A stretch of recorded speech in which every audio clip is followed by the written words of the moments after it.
नमस्कार जय जगन्नाथ शुभ सकाळ समस्त को बर्तमान एवं आम गीता ज्ञान आरंभ करवा।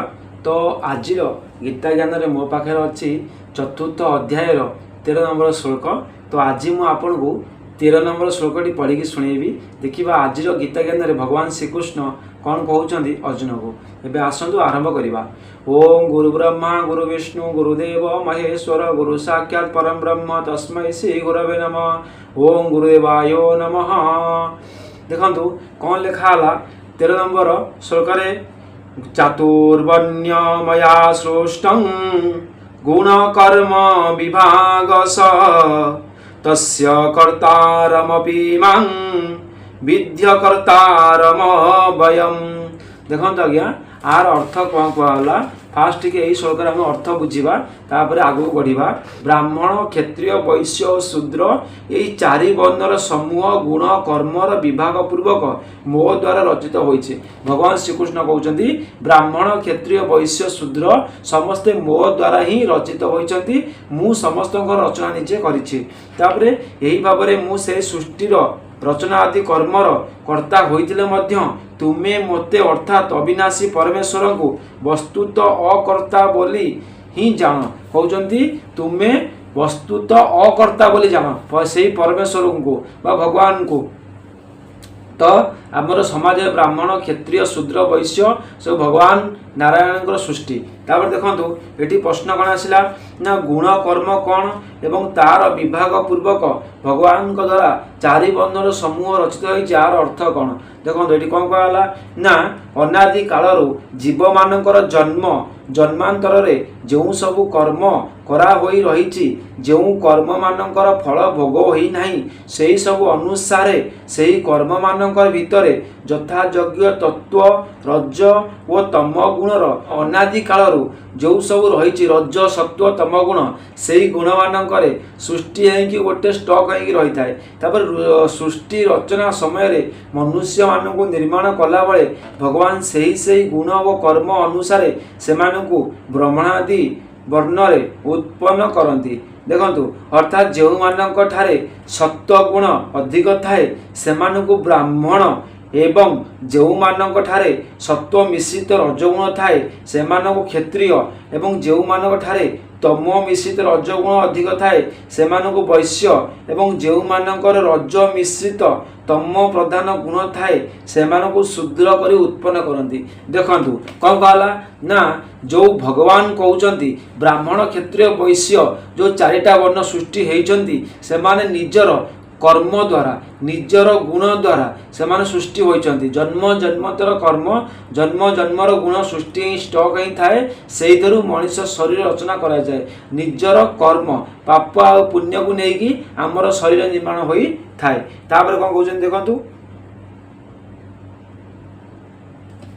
एहीपरि रचित वर्ण मानी से स्वभाव अनुसार पृथक पृथक कर्म भगवान विधान कर दियंती। अर्थात ब्राह्मण सम दमादि कर्म मानक रत हुंतु।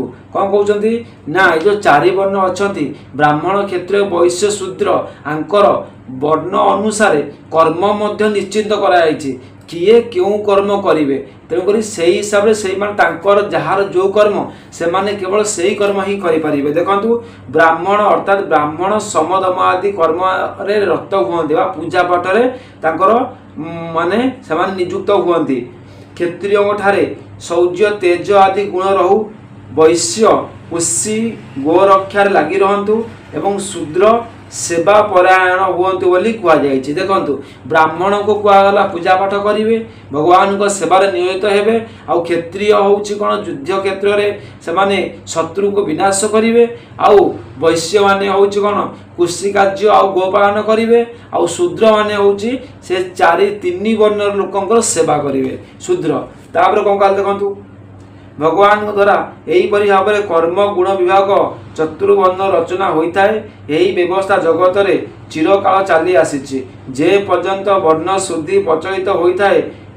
एका वर्णर स्त्री पुरुषों संजोग संतान उत्पत्ति होता विभिन्न वर्णर स्त्री पुरुषों संजोग न घटी वर्ण संकरता आसी न थाए से पर्यंत यही व्यवस्था कौन व्यतिक्रम घटे ना किछि व्यतिक्रम घटिगले मध्य वर्ण व्यवस्था कौन कहते देखु ना जो अच्छी माने एठी भगवान गीतारे कहले कि वर्ण संकर जात करिया को दियंती नाही केमिति ना जो आमर अच्छी क्षत्रिय ब्राह्मण वैश्य जो चारि वर्ण रहिले निज निज वर्ण भितर विवाह करिवे ब्राह्मण ब्राह्मण को विवाह करिवे क्षत्रिय क्षत्रिय को विवाह करिवे वैश्य वैश्य को विवाह करिवे और शूद्र शूद्र को विवाह करिवे यदि शूद्रटीए ब्राह्मण को विवाह कला तार जो पिला हेबो से वर्ण संकर हो जीवो तेणु करी कहउचंती एही जो नियम चारिटा वर्णर कर्म आ नियम आज भी चली आसी पालन हो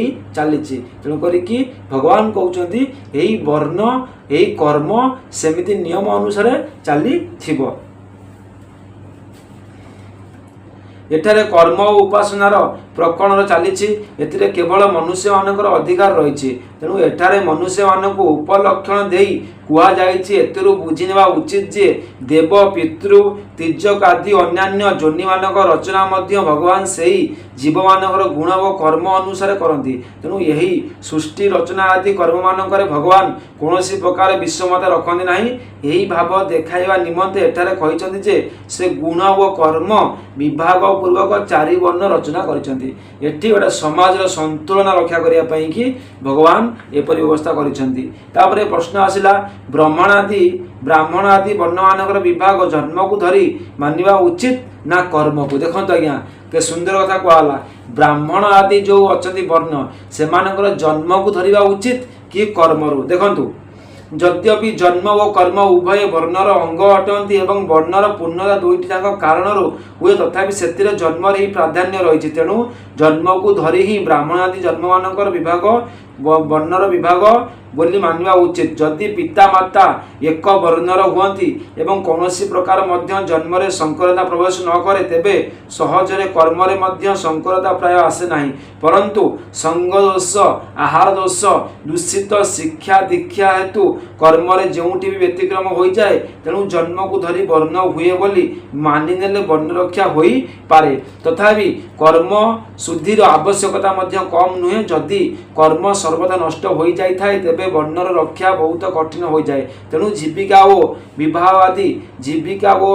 आदि व्यवहार रे जन्मर प्रधानता तथा कल्याण प्राप्ति रे कर्मर प्रधानता रही बोली मानिबा उचित जाति रे ब्राह्मण हेले मध्य जदि कौनसी व्यक्तिर कर्म ब्राह्मण चित्त नुहे तेबे तार कल्याण होई परिबो नाही पुणी सामान्य धर्म अनुसार कर्म आदि पालन करुवा लोक उत्तम आचरण युक्त शूद्र मध्य यदि ब्राह्मण चित्त यज्ञादि कर्म करे एवं ताहा द्वारा निजर जीविका निर्वाह करे तेबे से पापी भाग हुए कौन कहते जदि ब्राह्मण होइछि आ ब्राह्मण तार निजर कर्म करू नाही विभिन्न अलगा कर्म करुछि ताहाले से पापी रे गणा हेबो आ जे शूद्रटीए निजर जीवन निर्वाह करिया पई कि ब्राह्मण कर्म करुछि ताहाले से मध्य पापी रे गणा हेबो जहार जहार जो कर्म से माने सेही कर्म ही इठी करिवे कहार कर्म के करि परिबे नाही बोली भगवान गीता रे कहले।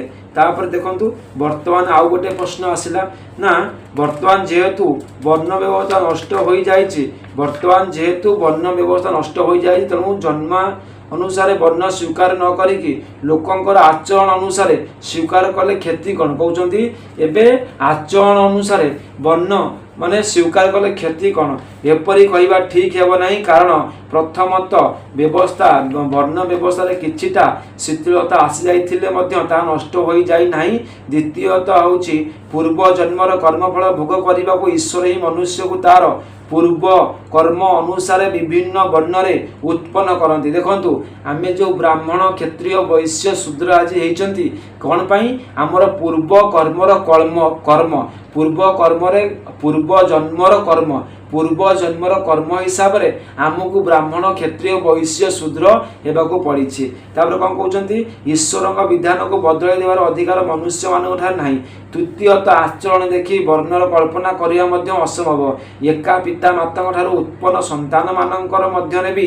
आचरण रे अत्यंत पार्थक्य देखा जाए जड़े मनुष्य मध्य दिन रे केबे ब्राह्मण परी आचरण करे तो केबे शूद्र परी एपरी अवस्था वर्णर निर्णय किपरि होई पारिबो पुणी एपरी हेले किए ତମ କିଏ ତଳକୁ ଯିବାକୁ ଇଚ୍ଛା କରିବ। ତା ଛଡ଼ା ଖାଇବା ପିଇବା ଓ ବିବାହ ଆଦିରେ ବିଭ୍ରାଟ ସୃଷ୍ଟି ହୋଇଥିବା ଫଳତଃ ବର୍ଣ୍ଣ ବିପ୍ଳବ ହୋଇଯିବ ଏବଂ ବର୍ଣ୍ଣ ବ୍ୟବସ୍ଥାରେ ସ୍ଥିତିରେ ବିରାଟ ପରିବର୍ତ୍ତନ ଉପସ୍ଥିତ ହୋଇଯିବ। ଅତଏବ କେବଳ କର୍ମ ଦ୍ୱାରା ବର୍ଣ୍ଣ ସ୍ୱୀକାର କରିବା ଉଚିତ ହେବ ନାହିଁ। କହୁଛନ୍ତି କେବଳ କର୍ମ ଦ୍ୱାରା ଆମର ବର୍ଣ୍ଣ ସ୍ୱୀକାର କରିବା ଉଚିତ ନୁହେଁ। ଯଦି ଏକା ପିତାମାତାଙ୍କ ଠାରୁ ଗୋଟେ ପିଲା ଜନ୍ମ ହେଉଛି, ସେ ମଧ୍ୟ ତାର କର୍ମ ଖରାପ ହେଇଯାଉଛି, ସେ ମଧ୍ୟ ଭୁଲ ଆଡ଼କୁ ପଳେଇ ଯାଉଛି।